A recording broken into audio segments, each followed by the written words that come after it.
Clive लाइड West Indies के कप्तान जिन्होंने अपनी लीडरशिप में 1975, 1979 में वेस्ट इंडीज को 2 वर्ल्ड कप जिताए, 1983 में भी फाइनल में पहुंचाया। रिकी पोंटिंग जिन्होंने अपनी कप्तानी से ऑस्ट्रेलिया को 2 वर्ल्ड कप जितवाए। वहीं महेंद्र सिंह धोनी जिन्होंने भारतीय टीम को 2007 का T20 वर्ल्ड कप और 2011 का ODI वर्ल्ड कप जितवाया। दोस्तों ये सब वो महान कप्तान है जिन्होंने 4 साल के अंतराल में अपनी टीम को 2 वर्ल्ड कप जिताए। अब दुनिया में इनकी क्या रेपुटेशन है, इनका क्या नाम चलता है, इनकी फैन फॉलोइंग, ये सब तो आप जानते ही होंगे। बड़ा मुश्किल होता है 10 साल में एक भी वर्ल्ड कप जीतना, इन्होंने तो 4 साल में 2 बार जीता। अब ऐसे महान अचीवमेंट के लिए इनकी खूब वाहवाही होती है। लेकिन क्रिकेट इतिहास का एक बदनसीब प्लेयर ऐसा भी था जिसे इस महान अचीवमेंट के बदले अपने कैरियर से हाथ धोना पड़ा। उसने 2012 और 16 में अपनी टीम को 2 वर्ल्ड कप दिलाए, और टीम भी कौन सी, वेस्ट इंडीज। वो वेस्ट इंडीज जिसकी उस वक्त चारों तरफ सिर्फ और सिर्फ बेइज्जती ही हो रही थी, जिससे किसी को कोई उम्मीद नहीं थी, जिससे मार्क निकोलस ने यह तक कह दिया था कि इस टीम के पास दिमाग ही नहीं है। ऐसी टीम को चैंपियन बनाने वाले लेजेंडरी कप्तान डेरेन सेमी का करियर 2016 के उस वर्ल्ड कप के बाद ही खत्म हो गया।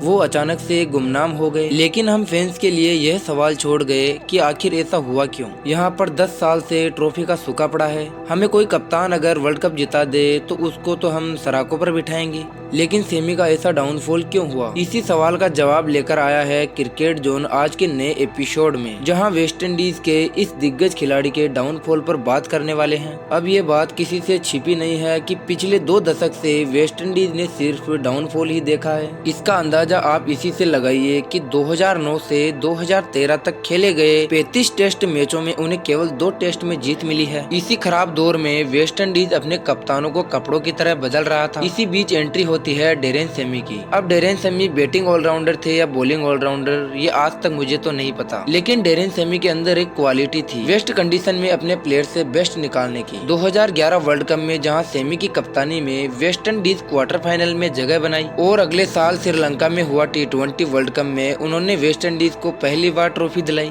जहां फाइनल में उनके ऑलराउंडर परफॉर्मेंस ने तो सबका दिल जीत लिया। साथ ही पूरा वर्ल्ड कप अपनी टीम के उस स्टार प्लेयर को हैंडल करना, यह छोटा टारगेट डिपेंड करने के उस टेक्ट को भी सपने सा रहा। लेकिन इसके बावजूद ना ही सेमी को और ना ही उसकी टीम को कोई इज्जत मिली। उसका अपना ही बोर्ड विलेन था, जो कि सेमी को ना ही उनकी मर्जी के रिसोर्स देता था और ना ही कोई खास एप्रिसिएशन। ऐसे में उन्हें ODI कैप्टनसी से हटा दिया जाता है। पर यह बंदा अपनी पीक पर चल रहा था, जो कि नीचे बैटिंग करते हुए शानदार फिनिशिंग करता था, और 2014 की T20 वर्ल्ड कप में एक बार फिर से वेस्ट इंडीज सेमीफाइनल तक पहुंचा। अब दूसरी तरफ बोर्ड और प्लेयर्स के बीच ईगो आड़े आ रहा था, और इस विवाद ने वेस्ट इंडीज क्रिकेट को आग लगा दी। बोर्ड कोई फैसिलिटी, कोई खास सपोर्ट अपने प्लेयर्स को नहीं देता था। वहीं प्लेयर्स भी फ्रेंचाइजी क्रिकेट के भक्त हो गए, जिसका रिजल्ट यह निकला कि जो मुख्य प्लेयर्स 2012 के चैंपियन वेस्ट इंडीज का हिस्सा थे, अब उन्होंने टीम से मुंह मोड़ लिया, और कुछ नए चेहरे 2016 वर्ल्ड कप टीम का हिस्सा थे। अंदरूनी पॉलिटिक्स को वैसे ही अभी प्लेयर्स झेल रहे थे, लेकिन बाहरी फैक्टर्स भी सेमी को निशाने पर लेते हुए उनको और उनकी टीम को लेकर भले बुरे स्टेटमेंट देने लगे।